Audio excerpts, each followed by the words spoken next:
आज आपको हम समझाएंगे कि लुज़ान समझौता जो तुर्की खत्म कर रहा है, आखिर उस समझौते को खत्म करने के बाद क्या होंगे फायदे और क्या होंगे नुकसान। यूरोपियन ममालिक में ऐसी खलबली क्यों मच रही है, अमेरिका को क्यों पसीना आ रहा है और यूरोपियन ममालिक क्यों दांतों तले उंगली दबा रहे हैं। आखिर क्या था इस मुआहदे में, इस समझौते में क्या था कि जिसके बाद आज खलबली मची हुई है। डॉक्टर रहमानी के साथ मिलकर आपको समझाएंगे इन शॉर्ट में। आखिर तक बने रहिएगा वीडियो में, जल्दी से आपको समझा रहे हैं कि आखिर लुज़ान समझौता है क्या और इस समझौते से तुर्की को क्या फायदा क्या नुकसान, खत्म करने के बाद आगे क्या होगा। रहमानी साहब, आपका स्वागत है बहुत बहुत हमारे चैनल पर। सबसे पहले ये बताइए कि इस समझौते को जो खत्म करने जा रहा है तुर्की, इससे किसको फायदा होने वाला है। देखिए, फ़ायदा तो यकीनी तौर पर तुर्की को ही होगा, और इसलिए कि ये तो मुआहदा हुआ ही था बज़ाहिर बादिउन-नज़र में जिसे कहते हैं। ये एलाइड फोर्सेस जो अमेरिका, बरतानिया, रूस, चाइना था, उनके और तुर्की के माबैन था ये मुआहदा। लेकिन इसको अगर आप गौर से देखें और उसके नताइज को देखें तो दरअसल ये वो मुआहदा है जो आलम इस्लाम की पीठ में खंजर घोंपता था। देखने में तुर्की का लगता है, क्योंकि इसी मुआहदे के नतीजे में आप देखिए कि पूरे मशरिक़ वस्ता, जो मगरबी एशिया ख़ास तौर पर, जिसमें तमाम ये अरब ममालिक आते हैं, ईरान भी उसमें शामिल है, इनको कमज़ोर करने और इनको तोड़ दें और इनको छोटी छोटी ममलिकतों में तकसीम करने का रास्ता लुज़ान एग्रीमेंट ने तो साफ किया था। फ़लस्तीन में आज पूरा का पूरा जो अरबों पे जितने मजालिम हो रहे हैं, फ़लस्तीनी की 90% आबादी आज जो मुहाजिर की हैसियत में रह रही है, वो इसी मुआहदे की वजह से रह रही है। आज इजराइल इतना ताकतवर हो कि वहाँ पर अगर बैठा है कि दुनिया भर से, ख़ास तौर पर जर्मनी और फ्रांस से जो तमाम यहूदी भाग भाग के इजराइल में जाके उन्होंने अपने घर बना लिए और छीन लिए वहाँ के अरबों के घर और ज़बरदस्ती कब्जे कर लिए उनके घरों पर, और आज 75 लाख की तादाद में वहाँ पे यहूदी आबादियाँ बस गई हैं, कॉलोनियाँ बस गई हैं, और वहीं के अरब बाहर निकल के कहीं जॉर्डन में, कहीं लेबनान में और कहीं तुर्की में और दूसरी जगहों पर पनाहगुज़ीर की हैसियत से रहे। वो इसी मुआहदे की वजह से है। आज अगर लेबनान एक छोटा सा अलग मुल्क बना है जिसकी इकनॉमी तबाह बर्बाद है, जिसकी सियासत बर्बाद है, आज जॉर्डन जैसे मुल्क, आज मिस्र के जो इकनॉमी है, ये सारे के सारे, आज यमन वजूद में आ गया और यमन भी दो हो गए, सऊदी अरब भी टूट गया। ये सब का सब हुआ लुज़ान एग्रीमेंट मुआहदे में था क्या, लुज़ान एग्रीमेंट था क्या आखिर? देखिए, लुज़ान एग्रीमेंट ये था कि तुर्की नाम की कोई खिलाफत नहीं रहेगी। इससे पहले उन्होंने जो TTF सर्व किया था उसमें तो तुर्की को उन्होंने बिल्कुल ख़त्म ही कर दिया था कि तुर्की के जितने भी हिस्से हैं वो सब के सब अफ्रीका और यूरोप में आपस में हिस्से बकरे करके बांट लेंगे, ये था। उसके बाद जो हुआ कि लुज़ान एग्रीमेंट तो उन्होंने कहा ठीक है, तुर्की बहैसियत मुल्क बाकी तो रहेगा, लेकिन उसकी कोई दाखिले खुद मुख्तारी नहीं होगी। वो अपने मुल्क में जो मादिनियात उनकी ज़मीनों के नीचे मौजूद है, जो तेल मौजूद है, वो उसको निकालने का अख्तियार नहीं रखता। उनके समंदरों में से जो जहाज़ यूरोप के गुजरेंगे उनसे वो कोई महसूल नहीं ले सकता। उनको बगैर सिक्योरिटी के वहाँ से गुजरने के लिए जाने देगा, कोई टैक्स नहीं, फ्री में वो मारमरा और बास्फोरस के समंदरों से यूरोप के मुल्कों के जहाज़ गुजरेंगे, मालबरदार जहाज़ भी, सारा अरबों का तेल भी वो वहीं से लेके जाएंगे, और तुर्की खड़ा हुआ देखेगा, टुक टुक दीदम दम ना कचीदम, इस तरीके से। तो ये था लुज़ान एग्रीमेंट जो 24 जुलाई 1923 को हुआ था।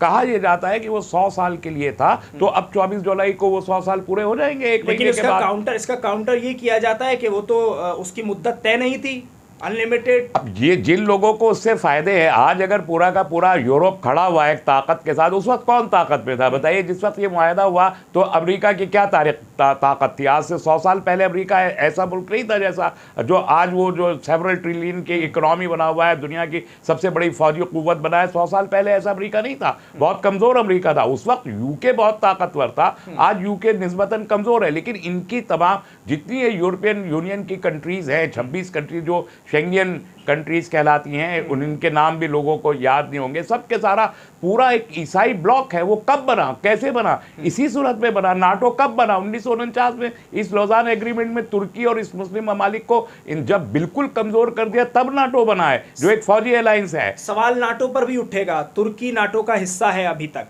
लेकिन जब ये एग्रीमेंट खत्म हो जाएगा और तुर्की इस एग्रीमेंट से पीछे हट जाएगा कि भाई अब हम नहीं मानेंगे इसको, तो उसके बाद फिर ये जो फोर्सेस हैं, अलायंस है ये नाटो का, इसमें तुर्की की हैसियत क्या होगी? रहेगा नहीं रहेगा? ये तो जो नाटो के 12 ममालिक हैं, नाटो के मेम्बरान, वो आपस में तय करेंगे कि तुर्की को वो अपने साथ रखेंगे या नहीं रखेंगे। और ख़ुद तुर्की भी ये तय कर सकता है कि अगर उसके मफाद में नहीं है तो क्या वो नाटो का मेंबर मौजूद रहे या ना रहे। इसलिए कि यूरोपियन यूनियन की मेंबरशिप तुर्की ने एक लंबे अरसे तक, दहाइयों तक वो ये दुहाई देते रहे कि हमको यूरोपियन यूनियन का हिस्सा बनाइए, क्योंकि यूरोप का के साथ लगा हुआ यूरोप का पार्ट रहा है तुर्की। एक बहुत बड़ा हिस्सा तुर्की के, खासतौर पर इस्तांबुल का तो यूरोप ही है, आज भी यूरोप ही कहलाता है। लेकिन यूरोपियन यूनियन की मेंबरशिप तुर्की को नहीं दी गई और अब तुर्की भी छोड़ चुका है वो मुतालबा कि उसको नहीं चाहिए यूरोपियन यूनियन की मेंबरशिप। इसी तरीके से नेटो में, ये तो नेटो तय करेगा कि लोजान एग्रीमेंट का क्या मुकद्दर होता है 24 जुलाई 2023 के बाद, यानी एक महीने के बाद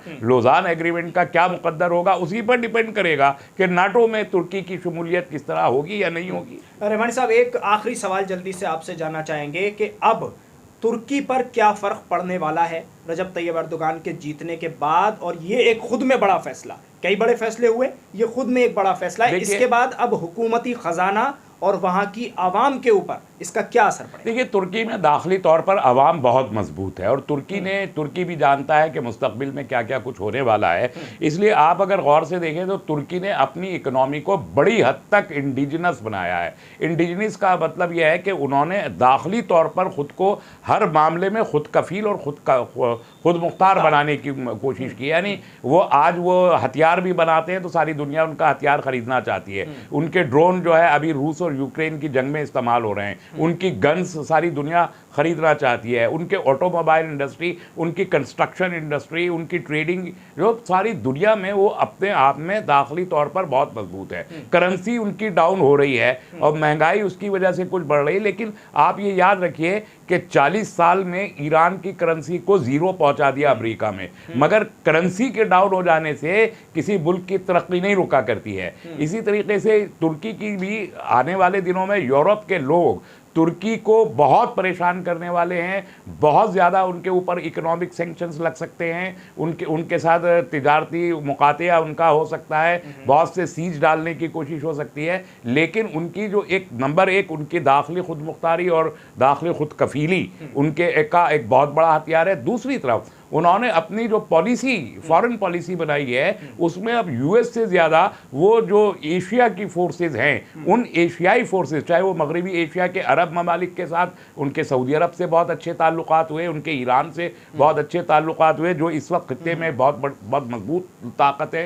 इसी के साथ उनके चाइना और रशिया के साथ भी बहुत अच्छे ताल्लुकात हो रहे हैं। तो अगर यूरोपियन यूनियन, नाटो और यूएस उनको अगर परेशान करते भी हैं तो ये दो फैक्टर, यानी उनका खुद कफील होना और इस ब्लॉक के साथ उनका खड़ा होना, उनको मेरा ख्याल है उन्हें स्टेबिलिटी देगा। चलिए, धन्यवाद, शुक्रिया बातचीत करने के लिए। डॉक्टर तस्लीम रहमानी, जो कि एमपीसीआई के नेता हैं, इन तमाम मामलात पर अच्छी जानकारी रखते हैं। इनसे जल्दी से समझने की हमने कोशिश की कि आखिर क्या होने वाला है तुर्की के इस मुआहदे को ख़त्म करने के बाद। तो अब देखते रहिए कि आगे एक महीना जो ये गुजरेगा, इस पर कैसी कैसी खबरें आती हैं, और 100 साल तक जो फ़ायदा उठाया गया यूरोपियन ममालिक के ज़रिए, अब जब अचानक से एक धार लगे उस पर और कहा जाए कि अब हम वो फ़ायदा नहीं उठाने देंगे, तो जाहिर सी बात है तिलमिलाना तो तय होता है। और ये तो स्वाभाविक सी बात है कि तिलमिला उठेंगे वो ममालिक जो अब तक फ़ायदा उठाते रहे, लेकिन अचानक उनसे कहा जाए कि अब आपको